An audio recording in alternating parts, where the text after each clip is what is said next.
Learning Measure TV, a science and engineering podcast with emphasis on measurement, brought to you by David Archer and LearningMeasure.com. Episode 26, Scatter Diagrams and Control Charts.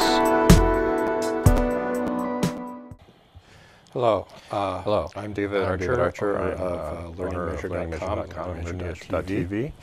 LearningMeasure.com is a subscription-based website, training website associated with this podcast. As a student, you get 2 weeks of free access to the courses. As a student, after that, the access is $5 a month. 2 weeks free to maintain your subscription, and then after that, it's $5 and your records. Although we were going to be changing I'd like to announce the following courses that have been just added to the course catalog. Signing up.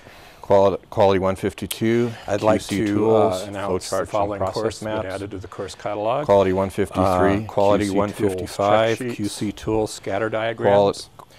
Qual 154, which is one of the topics we're going to discuss QC today. tools, histograms. Today we're going to continue on with that 3 series of on 8 the 7 quality tools. On the 7 we're going to basic cover tools of quality, basic graphing, and then we're going to cover scatter diagrams and control charts. Podcast is this podcast series. So what we're going to do first is talk about a graph, what a basic graph is. And what a graph is the reason why we're basically doing that is kind of a because graph that's part of is to use the ability of the human ASQ brain to certified basically calibration technician see patterns, exam body of knowledge, of which we're trying to develop a program for. Connect the dots, so to speak.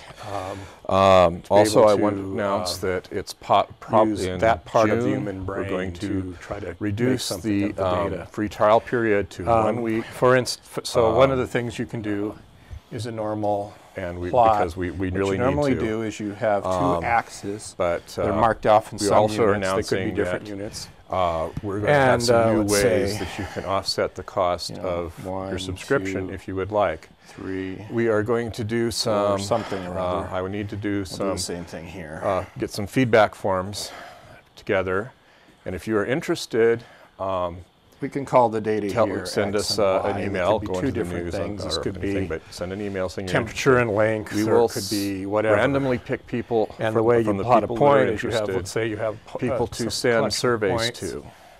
We're trying to get some feedback. Your first data, you have x equal 1 interface and that sort of thing, and we will pay you $10 per survey for up to 6 surveys.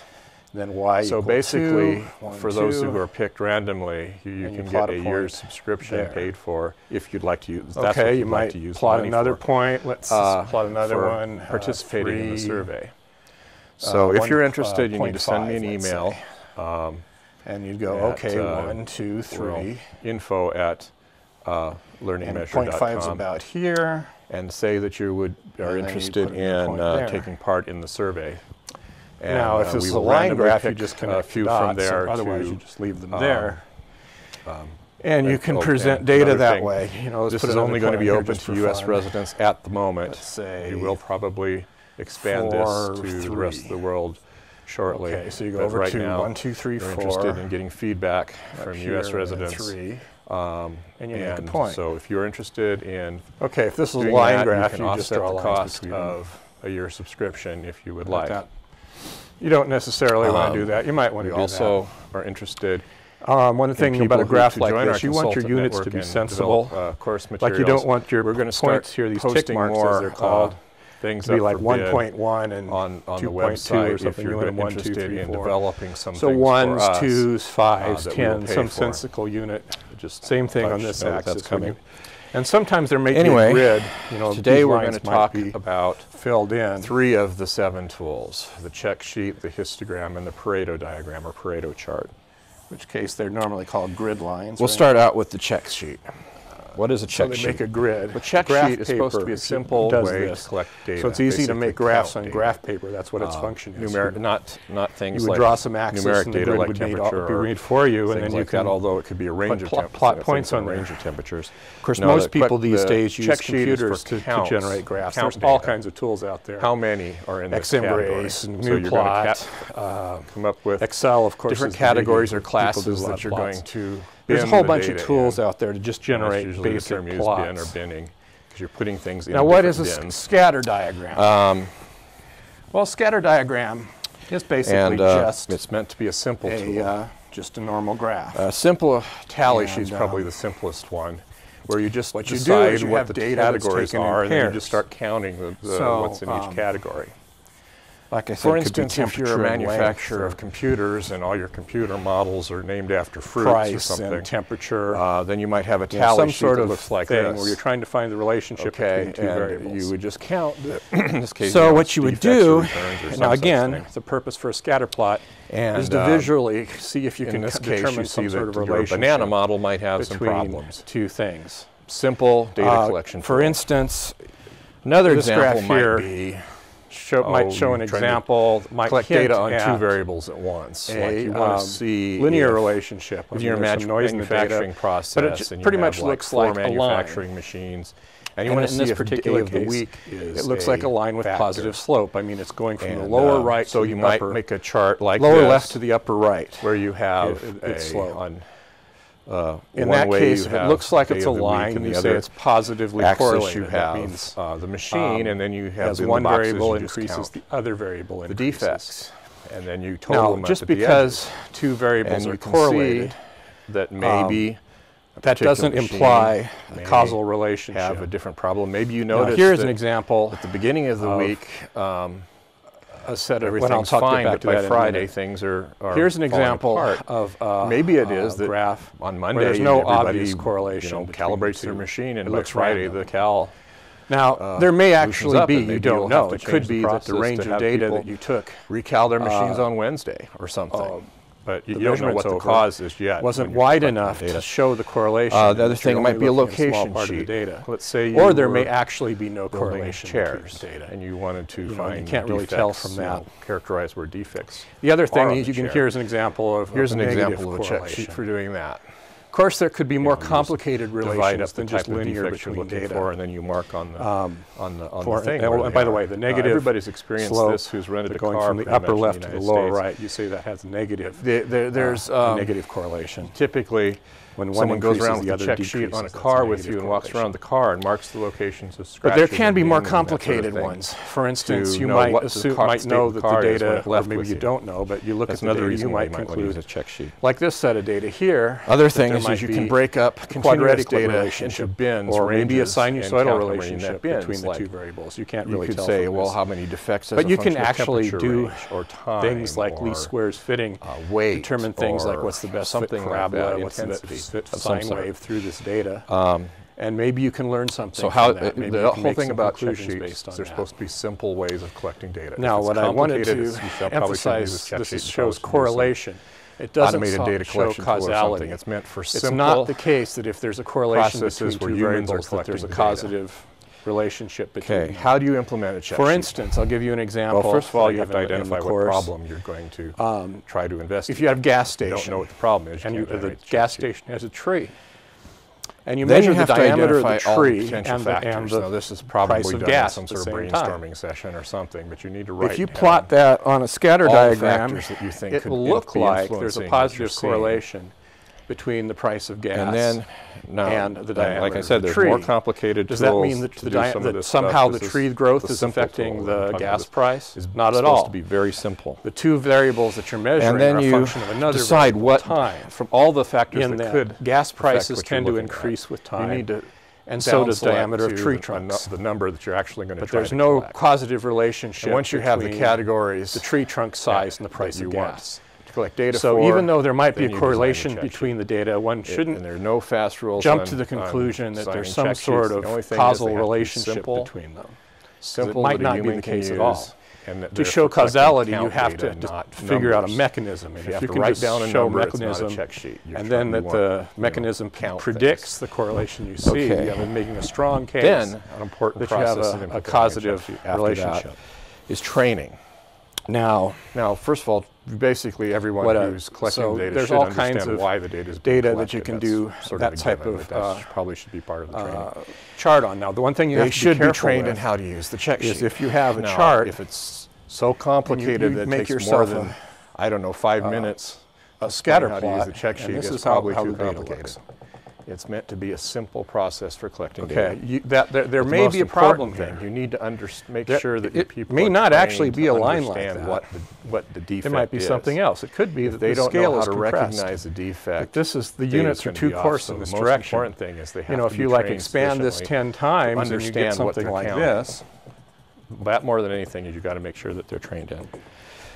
Implementation. You can say, well, okay, once the scale is just too compressed. You've designed your check sheet, you've decided what you're going to collect data, you've designed your check sheet. You need to expand the scale as much as you can. Implement the process when you plot the data. You've done your training, so that you can see first thing you should do is do a trial run, a short run of collecting data. Now, what you do now, then at the there's a lot of plots that analyze you the can data, make like and then this. you make one any plot adjustments you can make to the check sheet or to the process or anything. Let's say you have some process, make sure that, and you want to check based on that trial run, some variable in the process with how you're as a function of time. Then you actually go collect the data. So this axis here is time. After you collect the data, interval that you take the data over. Now, some of the tools that you're going to use to analyze the data might be. And this is the variable, whatever it is. It could be length of a part. Once you've analyzed the data, rejects or something. Maybe the data indicates you have to do further investigation. You need to look into see why. And so you start plotting, and you say, let's say this is once a day, and today you get this value, weird things, and tomorrow you get this value. You have to do some sort of investigation, and then finally after that you have to act on your analysis. Once you've identified something, so we'll just connect you need to and you get something like this. And you're getting some idea. You then repeat the whole process again. The variability. You need to know if the change you made of the process with time did anything. If you just make a change, have a lot of data, say 20 points, you made any progress. So you really have to, or whatever. It's kind of arbitrary. Process. You can come up with a mean for the entire now you've process. Got your data, what you do with it. Well, the check sheet, you've already draw that on the chart. Let's say this is the mean. You know that this is the data mean. into bins. Well, the other thing you can do is determine you have statistical measures of the data set. If you have a large enough data set initially, so what is understand your process. Well, you might have what are some sort of a 2 sigma limit. And you could also draw that on here, 2 series of rectangles. Let's say it's here. And you plot that on the... They may be different sizes, different... This could also be an arbitrarily set some sort.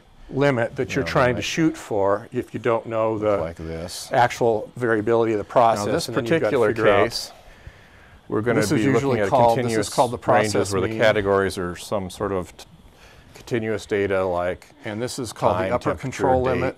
Weight. This is called the lower control limit. You could have only just an upper limit or just a lower limit, depending on what you're trying to do. Histogram. But if your process is trying to keep number of the value in between these limits, this will identify when things are going. Is the area of the rectangle out of proportion to the number of counts in it. And usually you have to take some action. Sometimes there are other marks. You've seen this before. There are other lines that are drawn on one of these charts. Statistics, something like a that might represent function, a line at where which the area point under you the curve have to take represents now the reason you don't want to just set these too arbitrarily because you could take of a phenomenon. Like if you probability density have a process and determine the area by breaking it up into rectangles, rectangles. Make adjustments too often. What you're doing here in the case of continuous is data increase the variability of the process. You're generating these rectangles famous to come up with some approximation of a probability density experiment function, that shows that we'll talk about later in podcast. Actually. But so what you call a control chart, and there may be other information on the chart showing, the expected range and variability of the data. Well, since this is various proportional charts to the number, we're not going to talk about this in detail. Is going to be the basic control chart, though, has that indicates a line what area the process to what number, and then an upper and lower control limits, and then the data for the parameter that you're trying to monitor. Plotted as a function of time. That's a control chart. Is going to be n. The purpose of this is to monitor processes. The number in the bin divided by the constant divided by the base width. Pretty much. This is kind of a short one. This is only for continuous all data. I want to talk about in this episode. So your I should say something about the history of the control chart function. Now that's probably more than you need to know to do a histogram. This was first described by basically that's what it is. You'd have the areas of the rectangles. Now, if your categories aren't continuous data, then what propose this as a way to monitor a process. Something more. And roughly the same time, Deming found out, Excel Deming found out about Schuhart's work. In which case you and added it to his. Let's say your data was by machine or something like that. List of tools. What you do then for quality control is you make all the bases. So this the same Schuhart size. character is. In which case the height is going to be the one of the first people to advocate what's called now still a histogram because the bases are all the same size.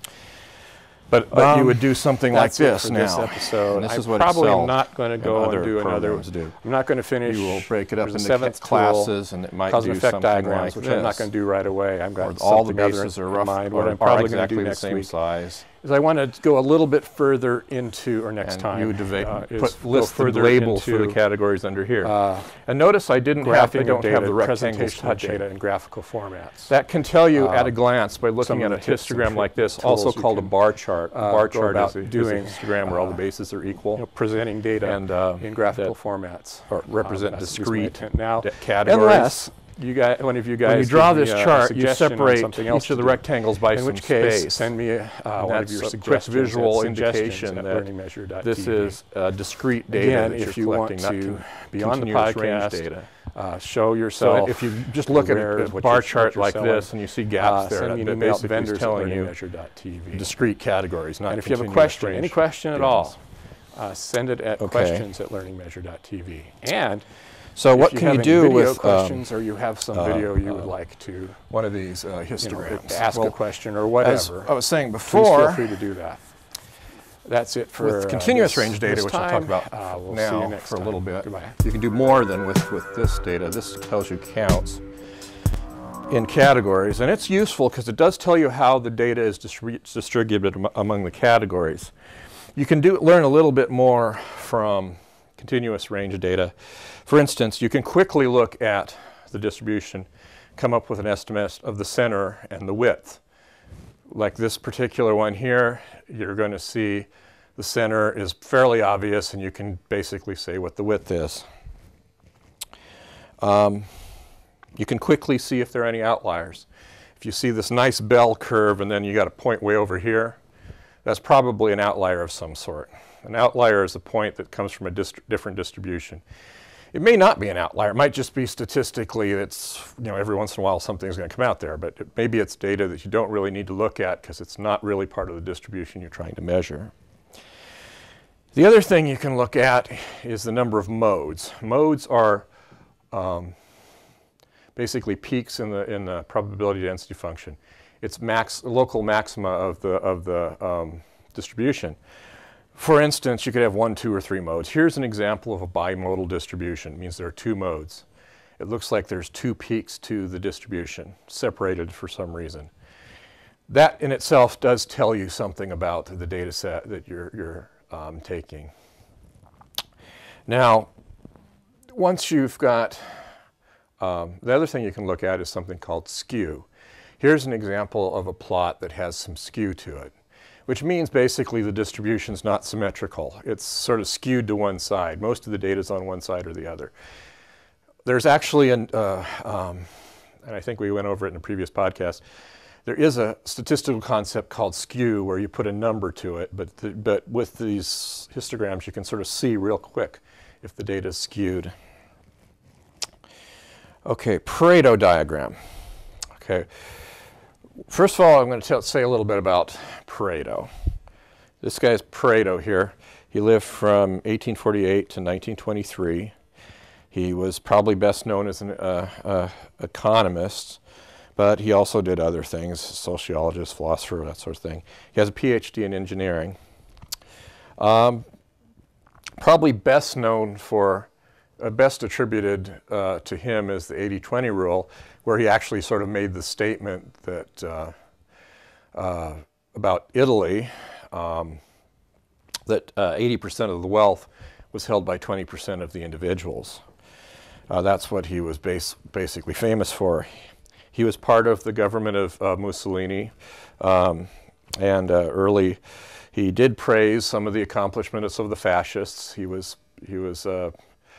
although he was not too happy apparently about the curtailing of intellectual freedoms at universities, but I don't know, he was part of the fascist government. And he wasn't particularly instrumental in developing something that's attached to his name, the Pareto chart, Pareto principle, and that sort of thing. Really, that's this guy, Duran, who lived from 1904 to February of 2008, so he just recently passed away. He's generally considered the father of quality. He sort of elevated the Pareto principle that, there's this thing called a 20-80 rule, which is sort of pseudoscientific thing that, 80% of your effects are caused by 20% of your causes is generally how people think about it. But Duran, basically broke the data into what he called the vital few and the important many, and in between was the awkward zone. But we'll talk about that in a minute. But Pareto's the one, or Duran's the one who elevated the Pareto principle to something that could be in quality. He's the one who basically was popularizing the Pareto chart. It wasn't really Pareto. It probably should be called a Duran chart and Duran's principle. In fact, now they've gone to calling it Duran's Pareto principle. It was really Duran who was the one who was responsible for this, but that's an aside. Okay, now, what a Pareto diagram is you start with your histogram. It's basically a histogram, except what you do is you sort the rectangles by, in a Pareto diagram, you're going to go equal basis, okay? So you're going to sort them by size, so number of counts. So what you're going to do is you'll take all your data and then you'll, well, hopefully they're all the same size. Excuse my drawing ability. And so it's monotonically decreasing.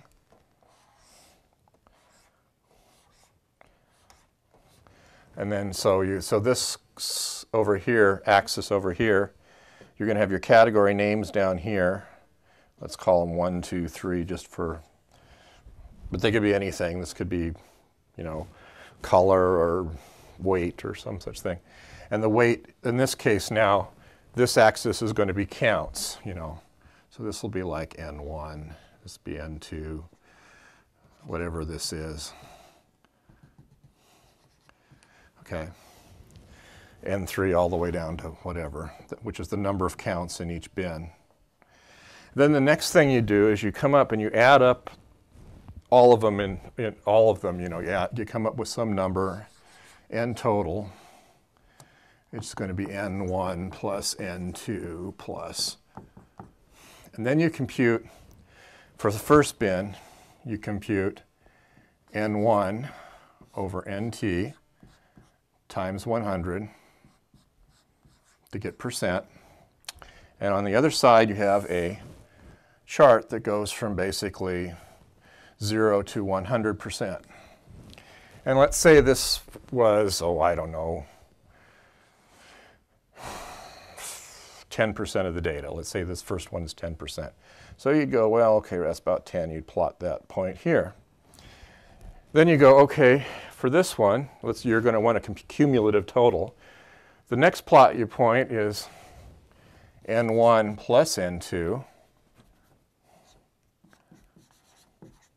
over N total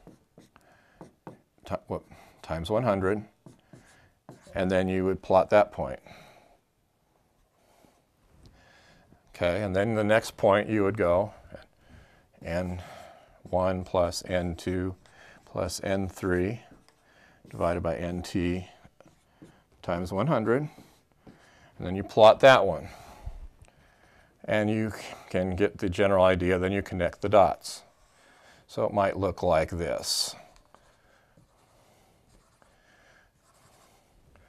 So that whoops, made a mistake here. Obviously, it ends at 100%.